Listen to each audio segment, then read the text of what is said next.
The sound of the impact was sickening. A wet, hollow thud that cut through the manicured silence of the suburban afternoon. It was the sound of cruelty, pure and simple. The golden retriever let out a sharp, piercing yelp, a sound of betrayal and pain that seemed to hang in the humid air, shimmering like heat off asphalt.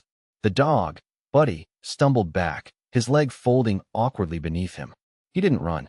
He just looked at the man who had kicked him, his brown eyes wide with a confusion that was somehow more heartbreaking than the pain. His tail, which had been wagging in a desperate attempt to de-escalate, now tucked tightly between his legs. Sarah screamed, a raw, ragged sound torn from her throat. Marcus, no. She lunged forward, not at her brother, but to her dog, dropping to her knees on the pristine lawn to cradle Buddy's head. Her body formed a shield, a fragile barrier of love against a tide of calculated hate. Marcus stood over them, his chest puffed out, the fabric of his $1,000 suit stretching taut across his shoulders. His face was a mask of contemptuous victory. It's just a dumb animal, Sarah, like its owner. Now are you going to sign the papers? Or do I have to get serious? His hand was still raised, not in a fist, but open, a gesture of dismissal that was somehow more insulting. He had already shoved her against the white picket fence, the wood digging into her back, and now he loomed, a predator enjoying the fear he created. The world seemed to hold its breath. A neighbor's sprinkler system clicked off. A car passed slowly down the street, the driver's face a momentary blur of curiosity before speeding away. No one was coming. No one was going to help. The silence stretched, thick and suffocating. Then, a voice cut through it. It wasn't loud. It wasn't angry. It was calm, controlled, and carried the weight of absolute finality. That's enough. The words were simple, but they landed with the force of a physical blow. Marcus flinched, his head snapping towards the source. Standing at the edge of the lawn, just beyond the ornate wrought iron gate, was a man. He wasn't large, not in the way Marcus was, who used the gym to build bulk and presence. This man was lean, economical in his frame, built from function, not vanity. A slate gray t-shirt stretched across a solid chest, and faded jeans hung on a wiry frame. His face was hard to read, a collection of sharp angles and shadows, with eyes that seemed to absorb the light around them. A faint, silvery scar cut through his left eyebrow, a permanent question mark on a face that offered no answers. Beside him, sitting perfectly still, was a dog. But it wasn't a pet. It was a weapon. A Belgian Malinois, its coat the color of dried earth, its muscles coiled like tightly wound springs beneath its skin. The animal's focus was absolute, its intelligent, dark eyes locked onto Marcus. It didn't bark. It didn't growl. It just watched, waiting, a silent, breathing promise of violence. Marcus stared, his arrogance momentarily short-circuiting. He saw the man. He saw the dog. And for the first time that day, his perfect control wavered. The bully on the playground had just been confronted by something he didn't understand. Something ancient and dangerous. What do you do when you see a monster wearing a $1,000 suit? What do you do when you see evil that believes itself to be entitled? Before you answer, you need to understand what brought this moment to a boil on a quiet street where nothing bad was ever supposed to happen. You need to understand the man who had just spoken and the promise he had made to himself long ago, in a place much farther away and much, much darker than this. The day had started with the sun. Alex Carter, a man who the world had once called Ghost, felt its warmth on his face as he ran. His feet pounded a steady, relentless rhythm on the pavement, a beat that had carried him through desert sands and frozen mountains. Beside him, Odin ran in perfect sync, his paws silent, his breathing even. They were a single unit, moving through the quiet dawn of a world that had forgotten men like them existed. This neighborhood was his attempt at peace. The identical houses, the manicured lawns, the illusion of safety. He'd bought the small, unassuming bungalow at the end of the street 6 months ago, seeking anonymity. He wanted the quiet. He wanted to forget the sound of things breaking, of orders given and followed without question. He wanted to forget the weight of the gear, the taste of dust, the faces of men he could not save. Odin was his anchor to this new world. The dog was a retired military working dog, a veteran of the same shadowy conflicts as Alex. They shared a language that had no words, a bond forged in pressure and sustained by mutual respect. Odin saw the tremors in Alex's hands before he felt them. Alex could read the subtle shift in Odin's ears that signaled a change in the wind, a scent on the air that was out of place. They were two ghosts, haunting the edges of a peaceful life, hoping to one day belong to it. He saw her most mornings. Sarah. She lived in the old Victorian house on the corner, the one that stood out from the modern, cookie-cutter homes surrounding it. It had character. It had history. It had a soul. And she was its keeper. He'd see her tending the roses that climbed the porch trellis, her movements gentle, her focus absolute. He saw the way her golden retriever, Buddy, would follow her, nudging a ball into her hand, his tail a constant, joyful metronome. There was a kindness in her, a quiet strength that Alex recognized. She was rooted to that place, to that house, in a way he never had been. He was a transient soul. She was a mighty oak. He envied her for it. That morning, as he and Odin rounded the corner on their final lap, he saw the car. A gleaming black Mercedes, parked aggressively, one wheel on the curb as if it couldn't be bothered with the rules that governed lesser vehicles.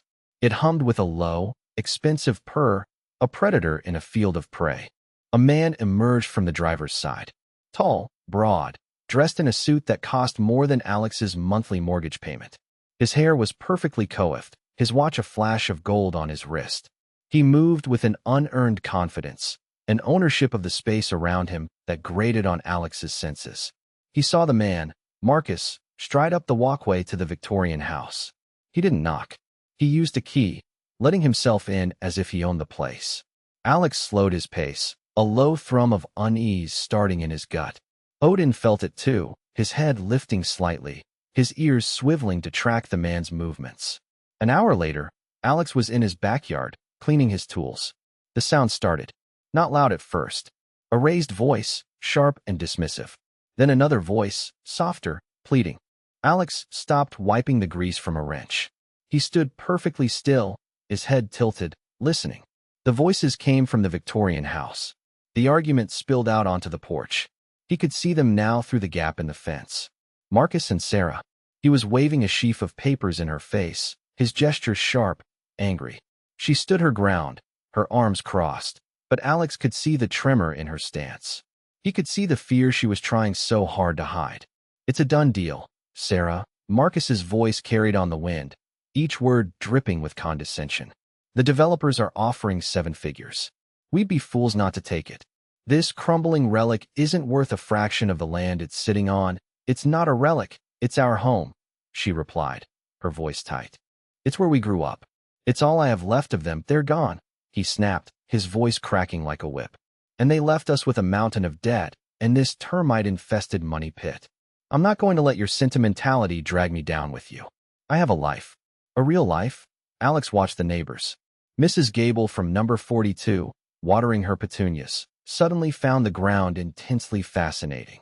Mr. Henderson from across the street, who was washing his car, retreated into his garage, pulling the door down with a quiet rumble. They heard, they saw, and they disappeared. They chose not to be involved. Alex understood the instinct. Trouble is a magnet. It's safer to be iron filings kept at a distance. But he also knew that silence is a form of consent. His hand rested on Odin's head. The dog whined softly, a low note of distress. He felt the tension radiating from the house, a poison seeping into the placid afternoon. This was the moment the world shrinks, the moment when a quiet street becomes a battlefield, and a front lawn becomes the line between right and wrong. The confrontation escalated with the brutal speed of a street fight. Marcus took a step closer, invading Sarah's personal space, using his size to intimidate. You're being selfish. You're always so damn selfish. Living in your little fantasy world while I'm out in the real world making things happen, making money happen. You mean, Sarah shot back, a spark of defiance flashing in her eyes. That's all you've ever cared about. This house means nothing to you because it can't be worn on your wrist or parked in your driveway. The truth in her words struck a nerve. A flicker of raw fury crossed Marcus's face. His polished corporate mask slipped, revealing the ugly, petulant child beneath. You have no idea what it takes, he hissed, his voice dropping to a low, menacing growl. You sit here with your flowers and your stupid dog, living off the memory of the past. The past is dead. It's time to bury it. He shoved the papers against her chest. Sign them. Sarah stumbled back, catching her balance on the porch railing. No, I won't. That was when Buddy, the golden retriever who had been sitting patiently at her feet, seemed to sense the shift. He rose, not aggressively, but protectively. He moved to stand in front of Sarah, a low rumble starting deep in his chest.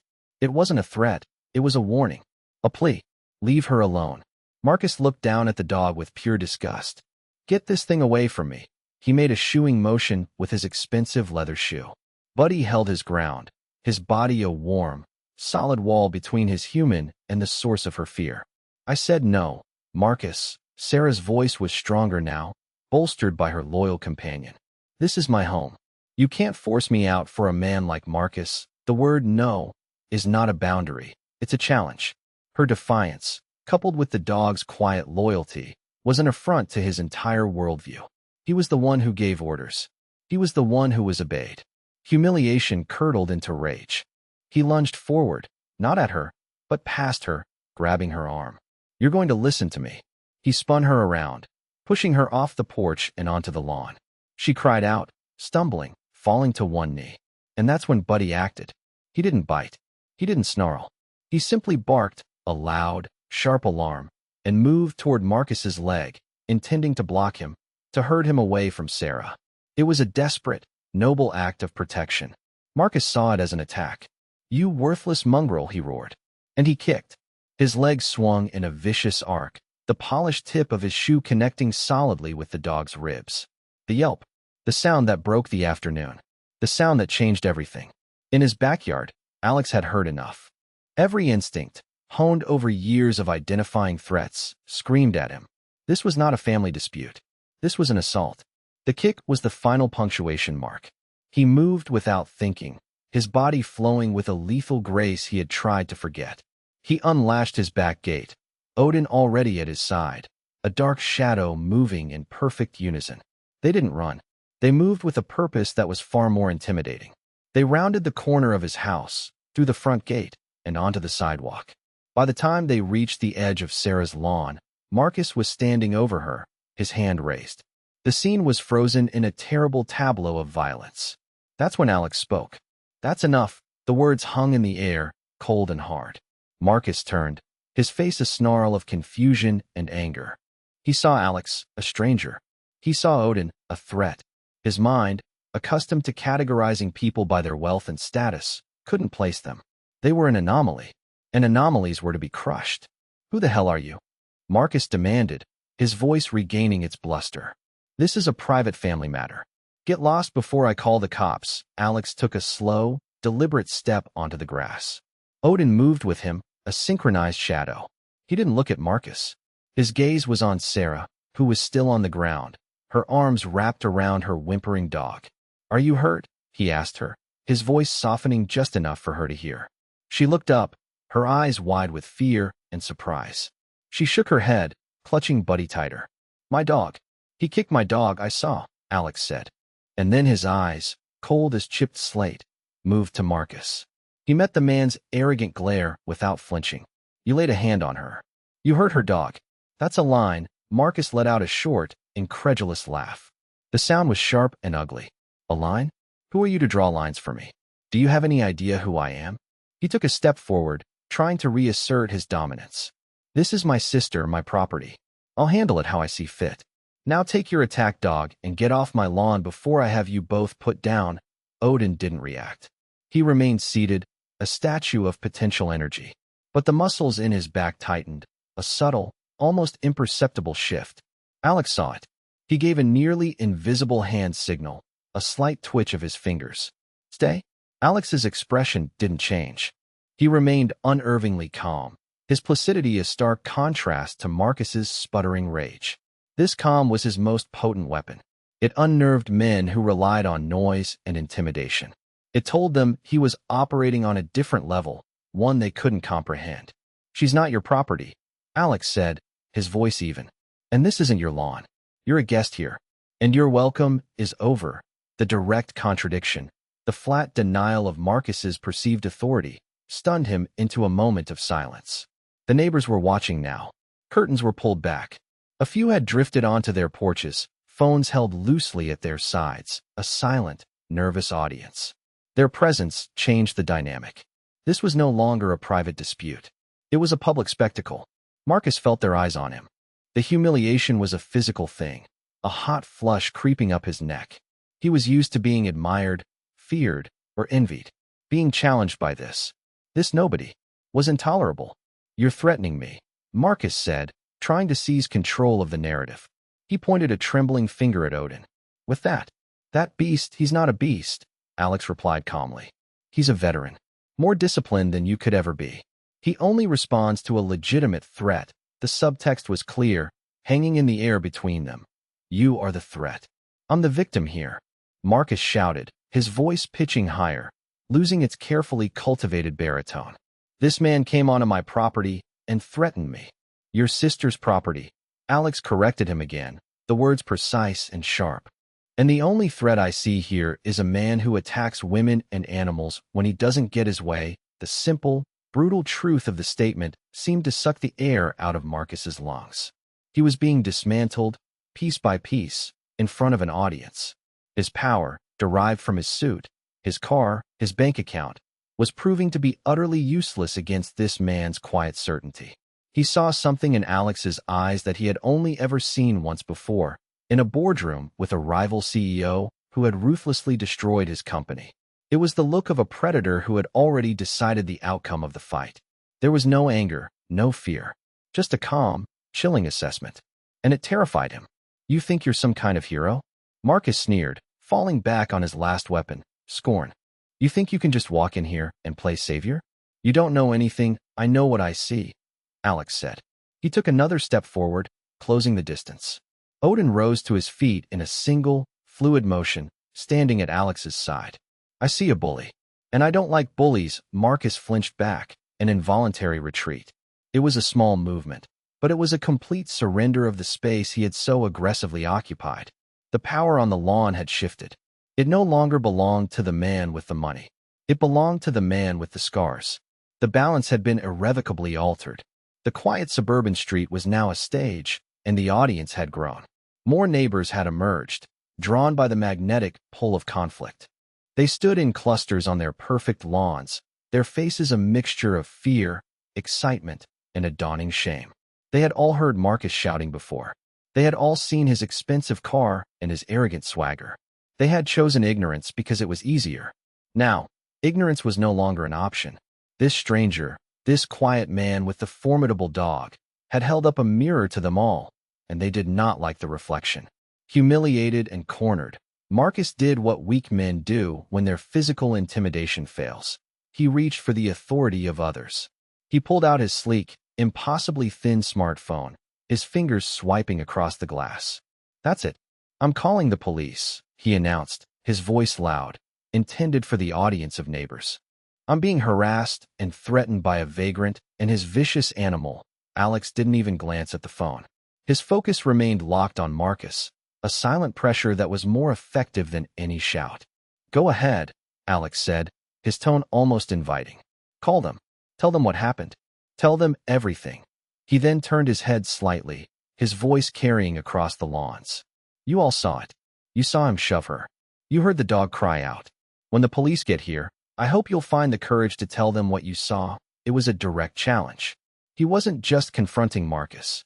He was confronting the entire neighborhood's apathy. He was making them accountable. A murmur went through the small crowd. Eyes shifted. People looked at each other, then at the ground. Mrs. Gable clutched her gardening trowel like a weapon.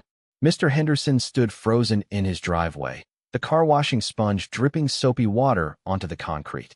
Sarah, still on the ground beside Buddy, had found her voice. She struggled to her feet, her face streaked with tears, but her eyes burning with a new fire. "He's right," she said, her voice shaking but clear. "My brother. He thinks he can buy and bully his way through life. He thinks I'm weak. He thinks you're all too scared to get involved." She looked from face to face, her gaze lingering on her neighbors. "Are you?" Marcus's face was pale. The situation was spiraling out of his control. The narrative he was trying to build, that of a respectable businessman being accosted by a dangerous stranger, was crumbling under the weight of a dozen silent witnesses. The wail of a siren cut through the air, growing steadily closer. Marcus's face flooded with relief. "There," he said, a smug smile returning to his lips. "Now we'll see who's in charge." Two police cruisers pulled up to the curb, their lights flashing, painting the street in strobing blues and reds. Two officers got out. One was older, with a weary, cynical look etched into his face, his uniform straining slightly at the waist. The other was younger, lean and watchful, his eyes taking in the entire scene in a quick, professional sweep. Marcus immediately launched into his performance. He strode towards the officers, his hands raised in a gesture of placating reasonableness. "Officers, thank God you're here," he began, his voice a smooth, practiced balm of authority. "This man," he pointed a dramatic finger at Alex, "trespassed onto my family's property and threatened me with his dog. I was just having a discussion with my sister, and he accosted me." The senior officer, whose name tag read Miller, looked from Marcus's expensive suit to Alex's scarred face and tactical-looking dog. He made a quick, easy calculation. He saw a wealthy, respectable citizen and a potential problem. "Sir," Miller said, his voice tired, addressing Alex. "Is that your dog? Is he registered?" "He's a service animal," Alex replied, his voice flat, devoid of emotion. He didn't offer any more information. He made the officer work for it. Miller's eyes narrowed. "I need you to secure your animal and step away from the property. We're trying to de-escalate the situation." "The situation was de-escalated until you arrived," Alex said without a trace of insolence. It was a simple statement of fact. Before Miller could respond, the younger officer, whose name tag read Evans, spoke up. He wasn't looking at Alex or Marcus. He was looking at Sarah. "Ma'am," he said, his voice respectful. "Can you tell me what happened?" Encouraged by the officer's tone, Sarah took a shaky breath. "My brother, Marcus, is trying to force me to sell our family home. We were arguing. He pushed me. And he kicked my dog." She pointed at Buddy, who was now limping heavily, trying to put weight on his injured leg and failing. Officer Evans's gaze followed her finger. He saw the dog's obvious pain. He saw the red marks on Sarah's arm where Marcus had grabbed her. He saw the fear in her eyes giving way to a desperate resolve. His expression hardened slightly. He had seen this story before. The well-dressed bully who thought the rules didn't apply to him. Miller, however, was not convinced. He was tired. He wanted this call to be over. He saw paperwork and a he-said-she-said headache. "It's a family dispute," he said, waving a dismissive hand. "Sir," he said, his focus back on Alex, his voice hardening into an official command. "I'm telling you for the last time. Control your animal and remove yourself from this property, or I'll be forced to take action." Marcus smirked. This was the world he knew. The world where men in expensive suits were believed, and men with scars were perceived as threats. The system was working for him, just as it always had. "You heard him," Marcus said to Alex, his voice dripping with triumphant venom. "Game over." Miller took a step toward Alex and Odin. It was a deliberate, intimidating move. He unclipped the strap on his holster, a small but significant gesture of authority.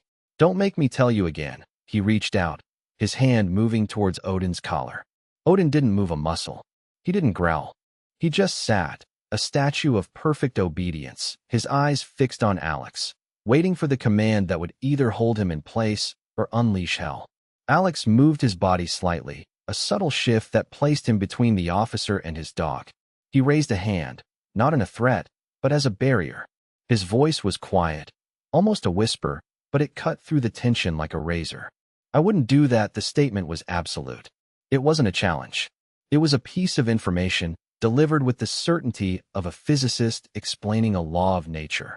You touch the dog, and a chain reaction will begin that you cannot stop. A dangerous stillness fell over the lawn. Officer Miller froze, his hand hovering in the air. He was a man used to being obeyed, to his uniform projecting an aura of power that cowed people into submission. But this man wasn't cowed. He wasn't even impressed. Miller's face flushed with anger. "Is that a threat?" Marcus laughed, a short, ugly bark of a sound. "He's threatening a police officer. Arrest him. Arrest him now." But Officer Evans was watching Alex's eyes. He saw no malice there. He saw a deep, profound calm, a control that was almost inhuman. He saw a man who had been in far worse situations than this and had walked away. Evans put a hand on his partner's arm. "Miller," Hold on. Just then, a car turned onto the street. It wasn't a police car. It was a black sedan, with tinted windows and a complete lack of identifying marks. It moved with a silent, electric grace that was completely out of place among the family minivans and SUVs. It didn't slow down. It stopped, precisely parallel to the curb, directly in front of the Victorian house. The engine made no sound. The driver's side door opened, and a man in a perfectly tailored dark gray suit stepped out. He was of average height and build, with a face that was utterly forgettable, the kind of man you'd pass on the street and not remember a second later. He wore thin-framed glasses, and his shoes were polished to a mirror shine. He surveyed the scene, the two police cars, the crowd of neighbors, the standoff on the lawn, with a look of mild annoyance, as if he'd arrived to find his dry cleaning wasn't ready on time. His eyes swept past Marcus, past the police officers, and settled on Alex. A flicker of recognition, of something that might have been surprise, crossed his features. He closed the car door with a soft, expensive click. Then he spoke, his voice calm and professional, easily cutting through the charged atmosphere. Ghost. The name dropped into the silence like a stone into a deep well. It echoed in the sudden, absolute quiet. Marcus's triumphant smirk dissolved from his face, replaced by a slack-jawed confusion.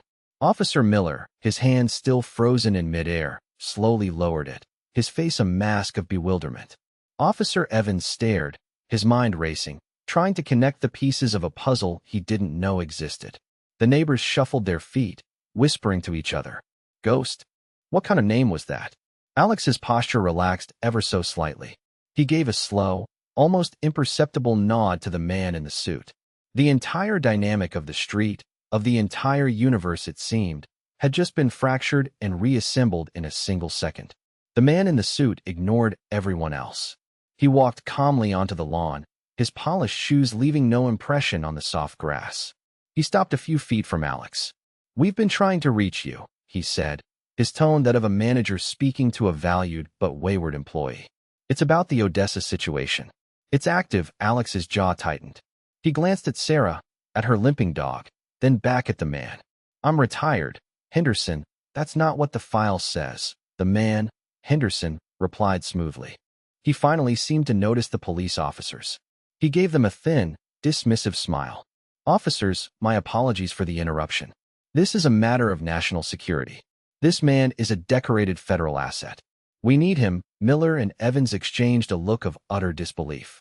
Federal asset? National security? On a suburban street in the middle of the afternoon? It was absurd. "Sir," Miller started, trying to regain some semblance of authority. "We're in the middle of a police dash." Henderson cut him off, not by raising his voice, but by simply holding up a hand. He pulled a slim leather wallet from his jacket and flipped it open. The gold shield inside gleamed in the afternoon sun. "This is a Department of Defense matter now. Your jurisdiction has been superseded. You are free to return to your duties." He said it with such bland, bureaucratic finality that it was impossible to argue. He wasn't asking. He was informing them of a fact. He was a man who rearranged reality for a living. Marcus, seeing his advantage and his authority figures melting away, made one last, desperate play. "Wait. This man assaulted me.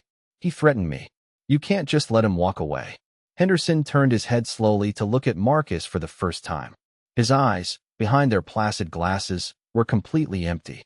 They were the eyes of a man who saw people not as human beings, but as assets, threats, or irrelevant obstacles. It was clear which category Marcus fell into. "You were saying?" Henderson asked, his voice dangerously soft.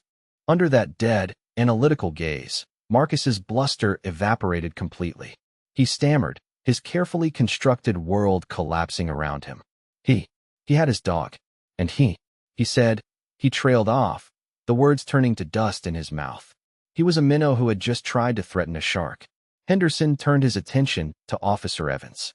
"Officer," he said, his tone shifting to one of professional courtesy. "I trust you'll take a full and accurate report from the young lady and her neighbors regarding the assault and the animal cruelty. We wouldn't want a man like this," he gestured vaguely at Marcus, "to think he's above the law." It was an order, disguised as a suggestion. Evans nodded, his face grim with understanding. "Yes, sir." The power on the lawn had shifted for the final time. It wasn't about strength or money or even the law anymore. It was about unseen forces, about a world that operated in the shadows, a world that had just broken through the surface of this quiet suburban street. Alex knelt down, placing a hand gently on Buddy's side. The dog licked his hand, whining softly. He looked at Sarah. "Get him to a vet," he said, his voice low and urgent. "I'll cover the bill." He stood up and faced the man in the suit. The weight of his old life settled back onto his shoulders, a familiar, heavy cloak. The peace he had been trying to build was a fragile illusion, and it was gone. "Where?" he asked.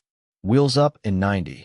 Henderson replied, already turning back toward his car. Briefing en route, Alex looked one last time at the street, at the stunned faces of the neighbors, at the defeated slump of Marcus's shoulders as Officer Evans began to question him, at Sarah, who was watching him with tears in her eyes, a look of profound gratitude on her face. He had stepped in to stop a small, localized act of evil. But the world was full of it, and his war, it seemed, was not over yet. He gave Odin a quiet command, and the dog moved to his side. Together, the man and his dog walked away from the manicured lawn, leaving behind a shattered afternoon and the first, trembling beginnings of justice. They walked toward the black car, two ghosts stepping back into the shadows where they belonged.